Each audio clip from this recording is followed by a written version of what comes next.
What's up, guys? I'm back with another video.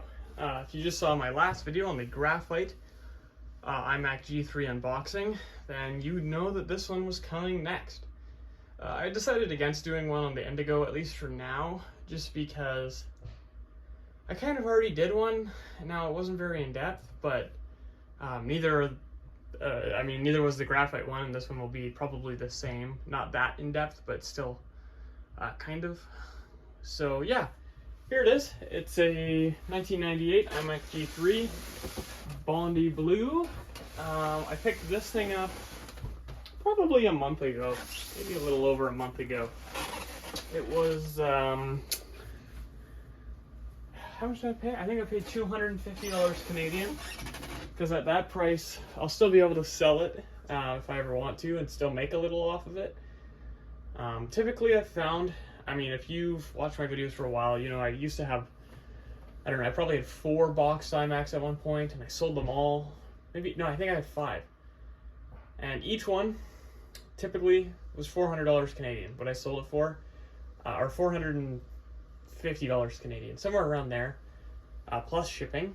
And they usually sold pretty quick at that price, like about 2 weeks I'd have it listed, if that. And really, that's, I think, all they should be worth. I've never paid that much for one. The most I ever paid was for this, and it was, like I just said, $250, but I'm not planning on getting rid of these anytime soon, so. And here are the specs. A 233 megahertz, 32 megabyte RAM, 4 gigabyte hard drive, and a 24x speed CD drive. And the reason I don't have many tray loading machines is because, I've made another video that I strongly dislike them. They always break, and you can't upgrade them. They'll only run 10.3. They don't have FireWire. They don't have airport capability. Don't get me wrong, they're great. Like, I like them still, but I try not to have any tray loading machines. I have this one, and I think I have another Bondi Blue, and that's it. I don't need any more than that. And I don't have any other tray machines. All the other ones I have are slot. I have slot Snow, slot Ruby, slot, obviously. Slot. And here we have the Sage, the Grape, Indigo, that's the first iMac I ever bought, a Snow, and that is the other, that's the other Bondi I was talking about, just over there. Yeah, so let's get back over here. So here it is, and let's get this box open and see what's inside. But yeah, I didn't test the computer at the guy's house when I bought it, but he was like, yeah, no, it works. He said he bought it, he was going to put Linux on it, and then decided, what the hell am I going to do once I put Linux on it? And I said, yeah, that's kind of fair. And he asked me what I'm going to do with it, and I said, absolutely nothing. It's going to sit in its box for probably half a decade before I either sell it or take it out and see if it still works. So, let's take a look in here first. So there we go. We got the puck mouse, and it actually isn't good. Oh, Jesus Christ!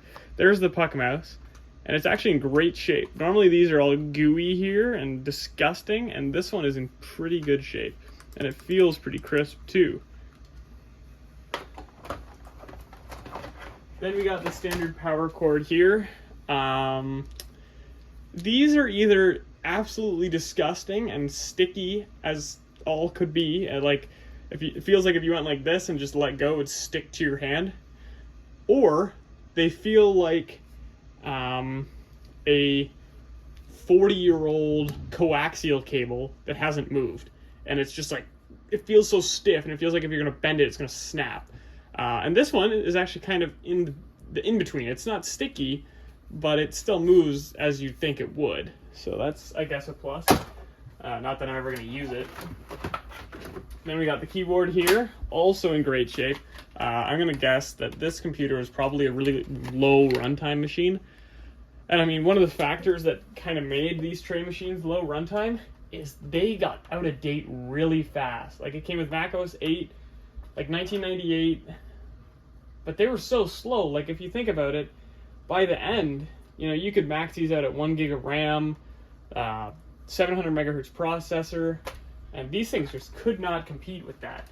So a lot of them, I think, at least from what I found, the tray machines, typically the last edited file that I can find on them before I wipe them is typically between like 2003 and 2005. Whereas the slot machines, it usually was about 2010. And I mean, they were obsolete before then, don't get me wrong, but it was about 2010 that I saw that they would stop getting used, somewhere in that vicinity. That being said, I had one tray Bondi Blue, and it must have had such high runtime. The screen was so dim, the flyback was going, and when I got it, the last edited file was like 2013, and it was a Rev A. And I was so surprised that it was still working. And so I've since sold the machine, but that was kind of surprising to me. You can find it in one of my older videos, when I had all the iMacs set out. Or did I even post that one? I don't even know. It's hard to keep track.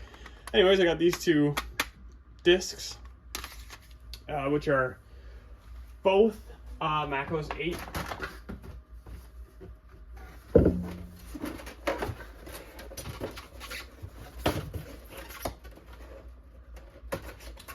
This thing closed up.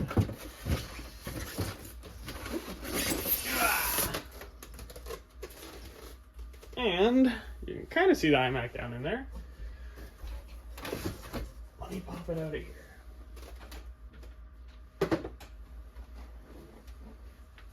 And this thing is in great shape. It's not yellowed. It doesn't look like it sat in front of the sun at all. It's still running Mac OS 8. He had done a fresh install, so I didn't even bother.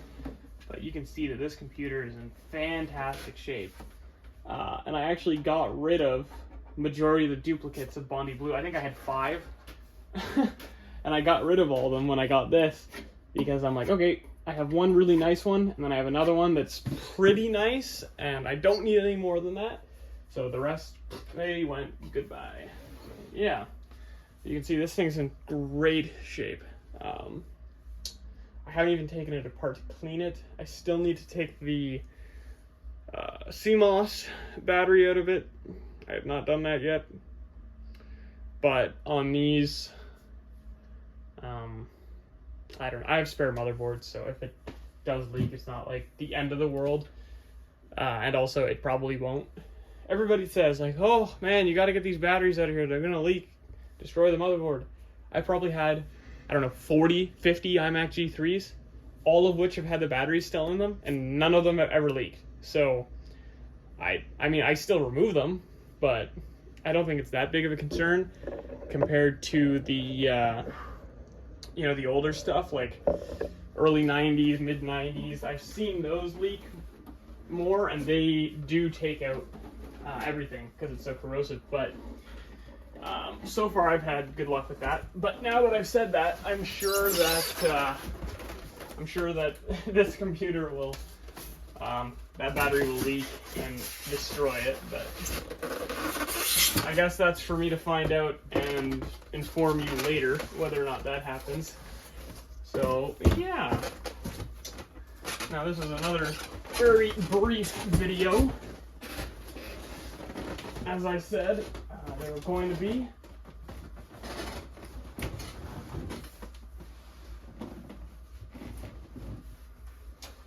Now you can see I got my iMac G3 tower going on. Yeah, so I hope that you enjoyed, even though it was pretty brief. And if you like the content, like and subscribe. And yeah.